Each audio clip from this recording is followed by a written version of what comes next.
Hello, everybody. Welcome to Amazing You podcasts and YouTube channels, the channels where stories of resilience, triumph, and unwavering hope come to life. And in each episode, we dive into the inspiring journey of individuals who have faced the toughest challenges heads-on and emerged victorious. Our aim is to be a beacon of inspiration, offering a guiding light to those navigating through difficult times. Whether you are dealing with health challenges, professional setbacks, or personal struggles, this channel is dedicated to uplifting your spirit and showing you that even in the darkest moments, there's a path to hope and triumph. So join us as we share powerful stories that transcend adversity, reminding you that resilience is a force within us all. So prepare to be inspired and find the strength to navigate life's challenges. So this is Amazing You channel where hope takes center stage. I am your host. My name is Dr. Rani Thanacoody. I am a clinical hypnotherapist using rapid transformational therapy method. I am a Mars-Venus life and relationship coach, compassion practitioner, breathwork coach, astrologer, tarot reader, past life regression practitioner, and chakra practitioner. And today, I have the great pleasure to introduce you to a very special guest from the United States. Her name is Cory Proctor. Cory is here to share with you her journey of how she came into the personal development world. Cory Kelly Proctor lived for 30 years on an island in Southeast Alaska, where she raised her 2 children. And at the age of 48, she took a leap of faith and made a career change that changed her life. She began working with Bob Proctor, which was also where she also met Brian Proctor. And initially, Cory worked closely with Bob to establish his social media presence. And in 2015, she became the Vice President of Global Operations in his consulting division, where Cory worked with Bob to develop, support, and design training for consultants, facilitating his material.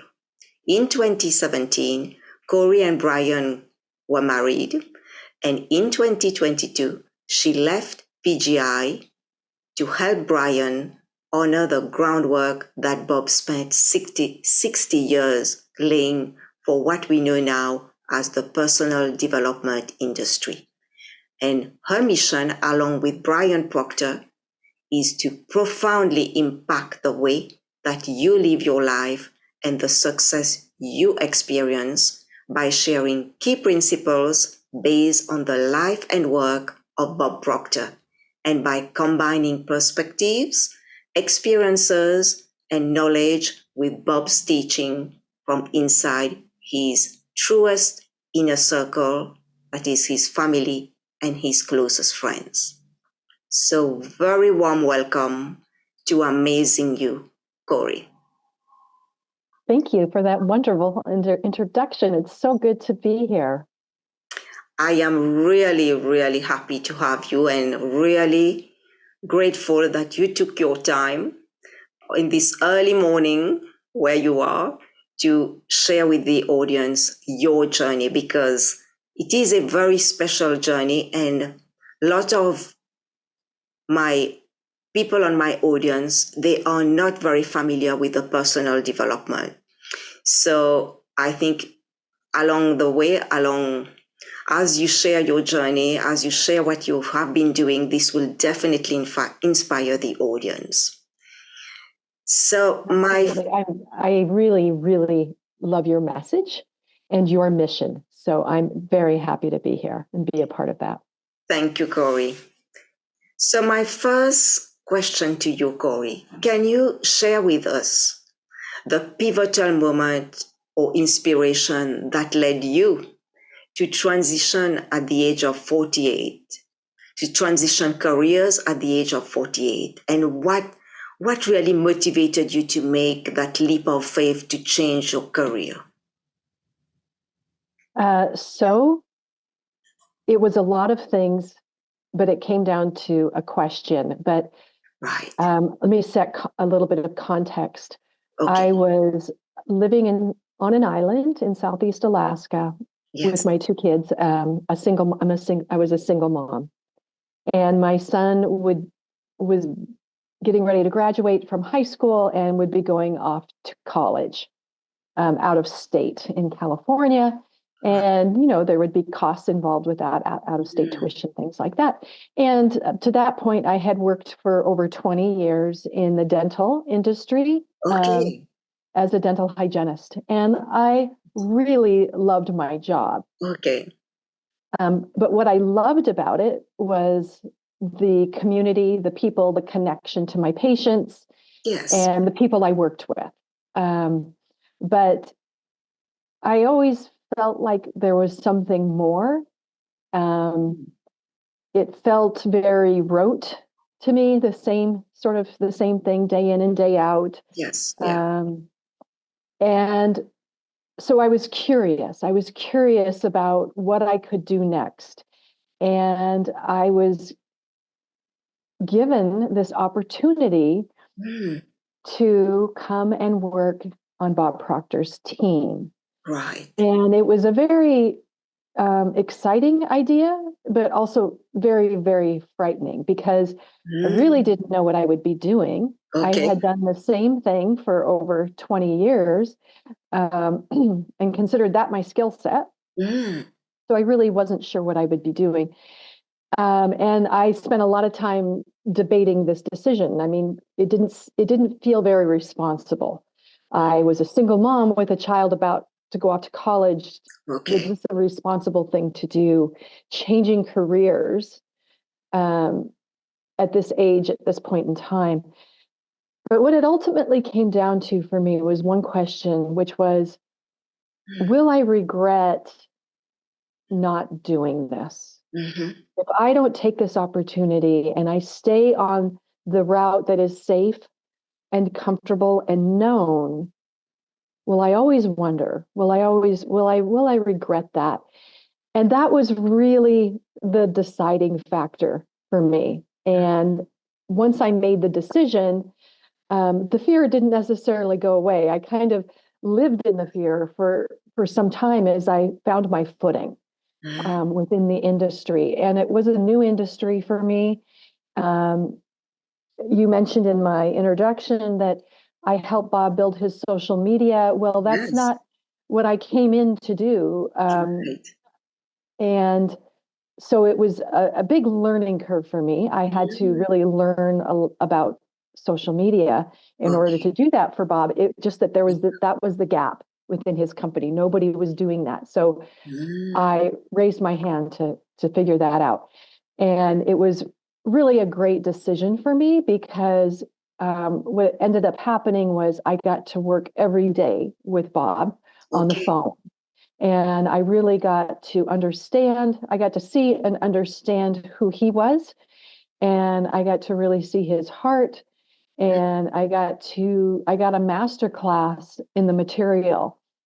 And that is because he was very involved with his social media. I was doing all the strategy and the posting and things like that. But he wanted to know what was going on and what the comments were. And he wanted to provide content. So it was a great opportunity for me. And it really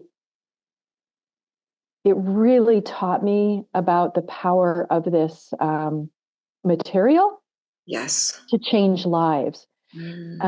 But after a few years of doing that, I wanted to get more back into the people side of things, because social media is on a computer and you're communicating just one way. And I realized, what I loved about my former career was the people, and that people were actually my strength. Okay. And that is what I wanted to get back to. And so I approached Bob and said, there was a gap in the company, and said, what do you think if I step in and do this? And he was all for it. So I did. And again, a big learning curve. But I loved it. I loved working with people from all over the world. I got to be with them in person at trainings, and it really fueled me. Yeah. What hints can you give them today for them to be able to jump into that unknown? Absolutely. I would say don't be afraid of the fear. Be curious about it. Right. And you really have to go inside and ask yourself why you're afraid. And for me, that was very logical. I was afraid that I wouldn't be able to support my children, and I wouldn't be able to support my son going to college.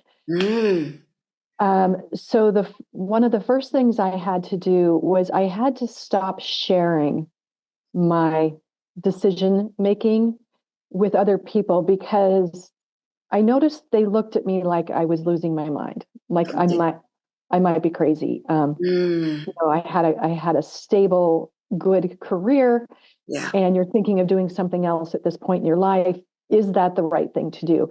So I made a decision to just do a lot of writing and really write out what I was afraid of. But then I switched that, and I started looking at myself and looking at what I've already had accomplished, how I was able to always land on my feet and in adversity. And so I really switched my narrative to belief in myself, and more of a self-trust that I would be okay, that I would always be okay. I would figure it out. Yes. And with that self-trust came confidence. It did not eliminate the fear. I just moved forward with the fear. And again, it came down to, this is my life. Do I want to be doing the same thing day in and day out like I am now? Yeah. I could have, but I knew I could do more. I knew there was more. I just didn't know what it was. And I knew I wouldn't experience it with the life I was living up to that point. Yeah. I think that's very, very important to write down and not to share as much, because some people do not believe in our dreams. And it's not their dreams, It's not their life. It's about, because not everybody will understand our journey, where we are going. I think that's very important, to choose the people, if ever we want to share, that will support us on our journey, because there can be a lot of naysayers or people who will discourage us on that, in taking the leap of faith into something new. Absolutely. Yeah. And that's not necessarily an easy thing to do. No. You really have to trust yourself. Yes. To trust your voice, to trust your intuition, and to trust that light that is going to guide you throughout that journey. Yeah. Thank you, Cory. Yeah. I know there's something Bob would say to people experiencing something like this. He'd say, okay, what do you think the worst thing that could happen to you would be? And then when you would say it, he'd say, and how likely do you think it is that will happen? And that helps you to close that gap, because it's probably not very likely. I mean, I knew okay, if worse came to worse, I could always go back to Yes. what I was doing. Yeah. I could find that again. But it wasn't long before I just sort of let that go. And I'm like, no, I'm in this and I'm going to figure this out. Right. Right. Well, thank you. Thank you so much, Cory. And my next question to you is, your marriage to Brian in 2017 marked a very important chapter in your life. Mm-hmm. And how has your relationship with him influenced your personal and professional growth? Well, I met Brian when I started with the company, and we knew each other for, 5 years really before we were friends and co-workers. Right. So I really knew who he was. And I would say it changed everything, because I really didn't expect to get married again. Okay. And I really didn't expect to leave Alaska. Okay. And so those were two very big things. And like anyone who has entered a first marriage or a second marriage or anything else, there's a lot of growth that occurs with that. And I'd have to say most recently how it's affected my personal growth journey is losing Bob was shifted our lives in a very big way. And I know it did for a lot of people. But Bob was someone that we spoke to every day.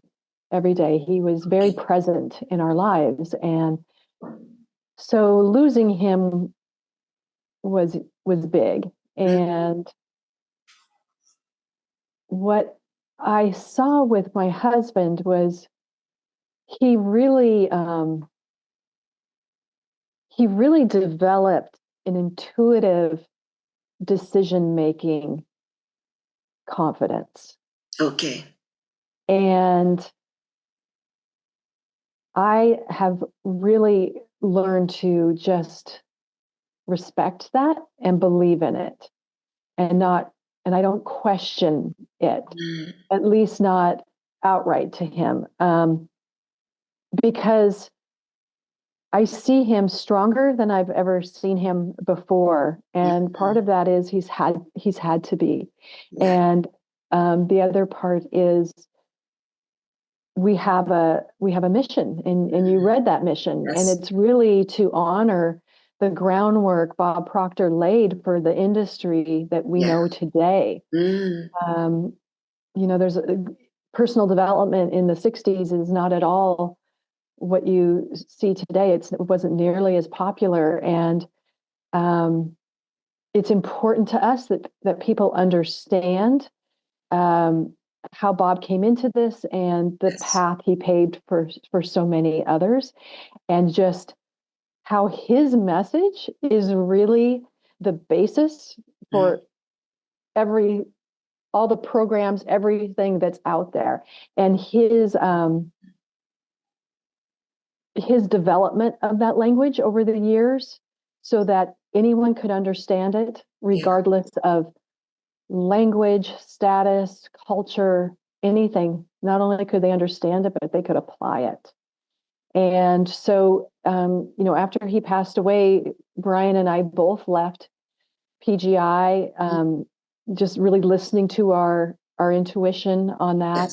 And that was frightening as well. And that gave us the chance to really finish this book that Brian wrote. And we had no idea what would happen after we released that. I don't even think we gave it a lot of thought, but what has happened has been this path that is showing itself in new ways every single day. You're a great example of that. You read the book, you reached out, Brian got on the podcast, I'm on the podcast. I mean, it's just, you never know. You can only measure what you're giving up, you can never measure what you're going to gain. Never. And so that this path we're on now is a new path every single day. Like we just don't, I mean, the morning I wake up and I'm like, okay, what have you woken up to today? Like, what are the messages? What direction are we going to go? And it's been a beautiful thing. And, you know, we've of course chosen our own direction. Yes. But that's developed since the release of the book, because the book was our entire focus for, you know, over a year. Thank you. Yes, it's about trusting the universe and going with the flow. And it's magical as you trust, as you let go of things and you are open to receiving. It's like things happen magically. I've seen that as well, Cory. Like you said, it's like taking it one step at a time and being open to receiving and to appreciating every moment and every part of that new journey. I think it's very important to be grateful and to appreciate every part of each one of us, our new journey. Yeah. Yeah. And to understand it's all necessary. Yes. You know, it's all necessary. And Bob knew about this book because Brian had started it in 2019. And, you know, towards the end of his life, he was very clear about finishing it. And he said, just stay authentic, share what you know, and share how you used it. And so that's really been our guiding force. And we make sure that that's the track we're on. Stay authentic, share what we know, share how we used it, help others. Absolutely. Yes. Thank you. And you said what Bob's material is very simple, and that's very true. His material is very easy. He used to say even a child could understand. Absolutely.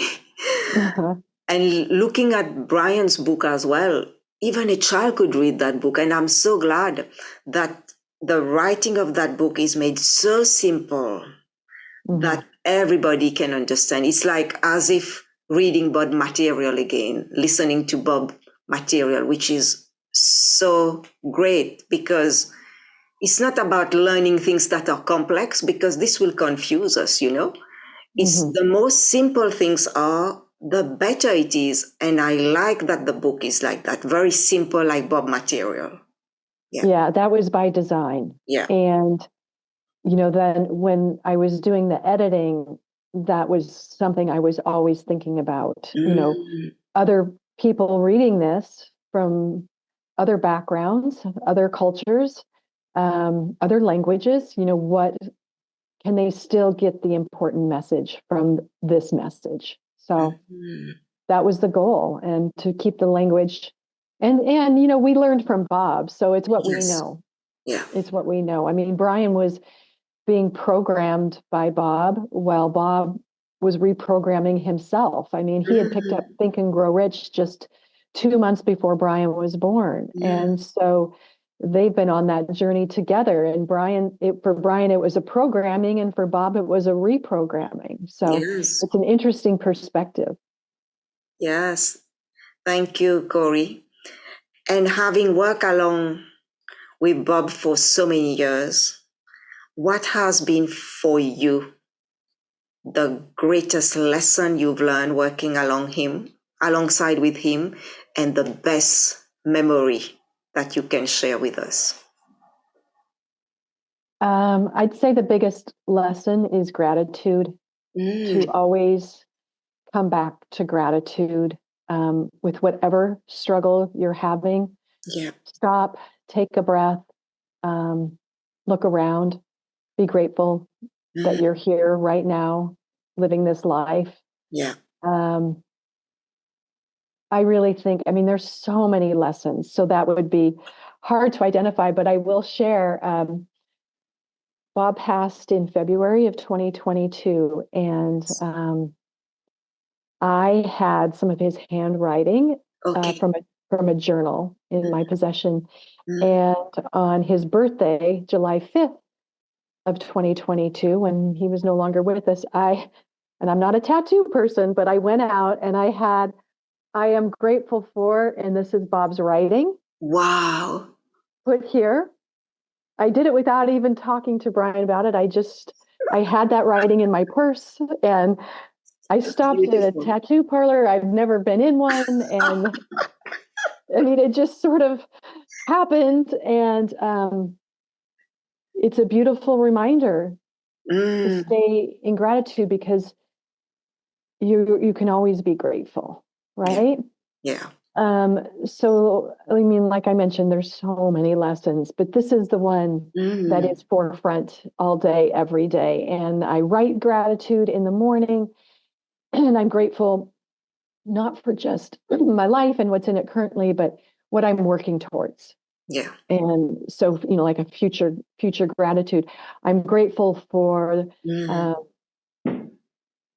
seeing gratitude. I'm grateful for receiving gratitude, yes. and I touch into all those emotions. And Yeah. then a memory. I think the best memory I can share with you about Bob Mm, is he was such a curious, passionate soul, and he loved to laugh. okay. He was so fun, Right. really just a fun, driven, curious, passionate person. And you couldn't help but feel joy when you were in his energy. Mm, Yeah. I think that is like my encompassing memory of him. mm, He was a real giver, wow. a giver of his way, of his energy. Um, Mm. yeah. I think you are very lucky to see that because we are on the outside other side of the screen. We see the Bob, the teacher, the Hmm. teacher, the guider, but we don't see that other side of him. So I Well, think, it's not that different. I imagine okay, that when you saw him teaching, you yeah. felt his passion. Yes. Oh, yeah. It was like he was on fire all the time. He was so Yes. passionate about his teaching. Yes. And how much he wanted you, the Mm. audience, to understand, Oh, yes. because he knew it could make a difference for you. He That did. yes, it does. Exactly. And so the person you saw teaching, Yeah. um, he was very much that person in private as well. But Mm. he was fun. He loved to Right. laugh. Yeah. And Wow. he had the best laugh. Wow. We never got to see that, but you were very lucky to have seen that private side of him with the Yes. family, how he would laugh and make and have fun and enjoy the moment. And I think that's beautiful. And I think it's important for all of us to learn to have fun because we can take life very seriously, when the challenges come, we Yeah. can get we take it very seriously, and that makes a lot of people feel depressed and upset and sad. But if we take it that it is going to pass, and to laugh at it and to just know that we can cope with anything, and to find the good even in the darkest hours, and life wouldn't be so stressful. Hmm. Uh, I can share, if you would like, a story Please, about how please. Bob helped me to Yes. change a really limiting paradigm that Oh, I yes. had. Okay. And it had a lot to do with my conditioning and my circumstances. Mm, And it happened, I had been working with him for a few years. And at this point, I was in his consulting division with the people, and we were running a training together. okay. And the trainings, I think they were between 3 or 4 days. And we were down in the room, and we would have several breaks during the day, a morning break, an afternoon break, and a lunch break. And we had a morning break, and I came back from break, and he's sitting in the back of the room where we sat together waiting for people to come back. And Right. he looked at me and he said, "Where do you go every day during breaks?" And I said, oh, I go up to the lobby. There's this little jewelry store, and there's this woman from Austria who runs it. Her name is Marguerite, and she reminds me of my grandmother. And so I just enjoy going in there and talking to her. And he said, okay. And he said, well, do you look at anything while you're in there? And I said, well, yeah, I mean, I look at the jewelry. And he said, well, is there any piece of jewelry you look at? And I said, well, there's these little pearl earrings, they're called Huggies. And I look at those. And he said, well, why don't you buy them? Mm-hmm. Yeah. And I was like, no, I'm not going to buy them. Like, spending that much money on a piece of jewelry when I've got a son at this point in college, in the university, and still a single mom. No, like that. No, I'm not going to do that. And he just looked at me. Okay. And shook his head. And he said, I'll tell you what, I'm going to start this meeting when people get back from break. You're not going to start it. I'm going to start it. And you're going to take your credit card and you're going to go up to that jewelry store and you're going to buy those earrings. And I said, I can't. Mm-hmm. And he said, of course you can. And we went back and forth a little bit. And I realized this is Bob Proctor and he's not going to let this go. So already I'm thinking, okay, I can buy the earrings. I can take them back. I'm already thinking about how I can take control of the situation, Right. And I go up to the jewelry store and I walk in and Marguerite says, oh, you're back, another break. And I said, no, I'm here to buy the earrings. And she said, are you sure? And I said, no, I'm not sure at all. I think this is a terrible idea, but I'm going to buy the earrings. And here's my credit card. I'm going to buy the earrings. So I bought the earrings. I went downstairs back to the meeting room. And he comes to the back of the room. We put someone else in to the front of the room. And he said, show me the earrings. I showed them to him. And he said, now put them on. And I put them on. He's like, how do they feel? And I'm like, they feel good. But of course, I'm thinking about what I had just spent. And then he said, okay, come with me. And we go back up to the jewelry store and we walk in there.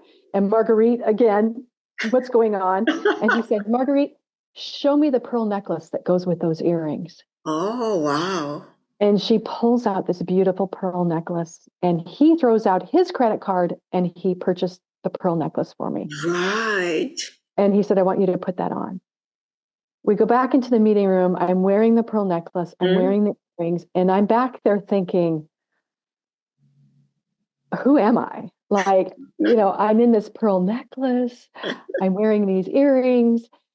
And I felt different. I mean, I will admit, I felt different. And when I went back to my room that night, I put the earrings back in the beautiful black velvet box and I'm looking at it and I'm still feeling some guilt, but it's just, wow. And I'm experiencing what he wanted me to experience, treating myself well. Yes.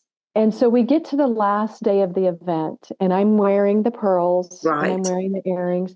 And he asked me to come to the front of the room. And we had probably 60 people in the room.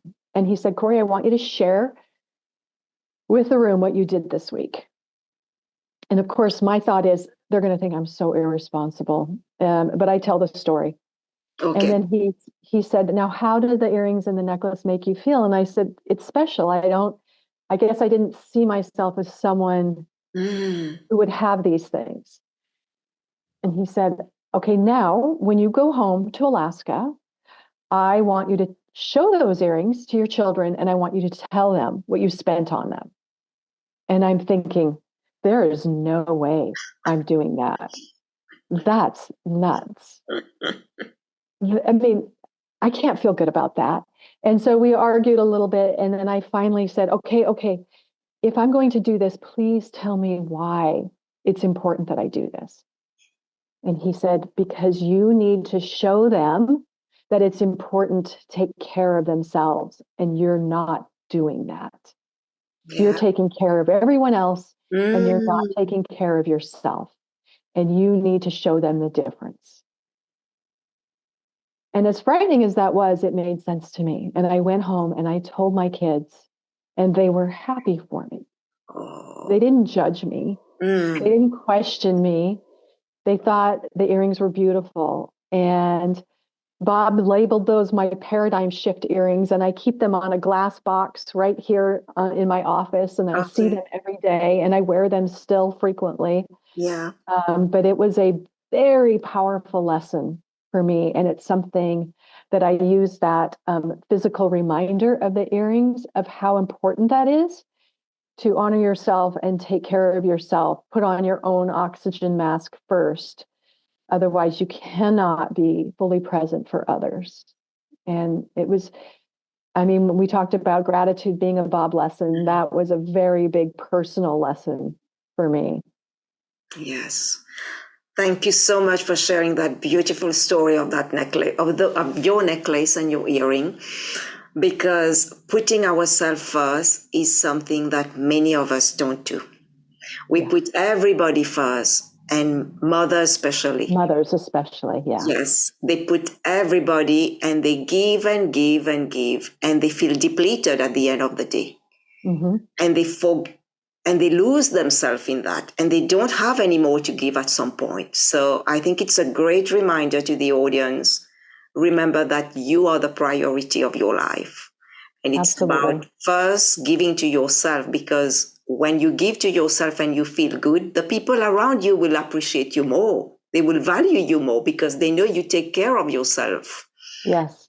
And when you take care of yourself, you have enough. You can give then to others because you are filling your cup first. Mm-hmm. So you can give from that overflowing cup. There is more to give. So I think it's a beautiful message you shared today about how important to value ourselves, to treat ourselves well, and to make ourselves a priority, and to treat ourselves from time to time, because we are so important. We live with ourselves 24/7. We are our own best friends. So yes, treat yourself, everybody, and make yourself a priority, and don't wait for others to make you a priority, because you have to value yourself for others to value you. Yes, it's a very powerful lesson. Yes, well said. Thank you. But you've shared that. You've really put it in a beautiful story about that necklace, and I think I will always remember that. I will always remember what you shared, Cory. And we are coming towards the end. My last question to Cory: how can the audience contact you, and what are the future endeavors coming with you and Brian on your new projects, if you can share with us? Sure. So we have a website, brianproctor.com, and it's mostly about the book, but we do put out we put out 2 emails a month. One is a newsletter and the other is a blog. And the blog, if you enjoyed the book, I think you'll enjoy the blog. It's a lot more of that. And so what's next for us, we're letting that, unfurl every day. We are working on a program. Yes, I've seen that. Yes, we expect to launch the program May, June, somewhere around there. But we would just really want it to be full of valuable content. We really want it to support people. So we're making sure that it's everything it can be before we release it, a lot like we did with the book. So a lot of time is being spent on that right now. Right. And we're doing some traveling and just enjoying each day, spending time with friends and family, and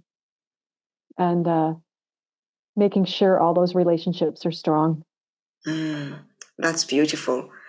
And I think it's a great time to create a program to help people, and I'm sure people will enjoy what you've got to share with them, because you and Brian have been so close to Bob, closest people to Bob, and continuing that legacy that Bob has left. And I think it's so important that you and Brian keep continuing and sharing that knowledge, because it's such an extraordinary material that is. It really is. Yeah, it is life-changing. Mm-hmm.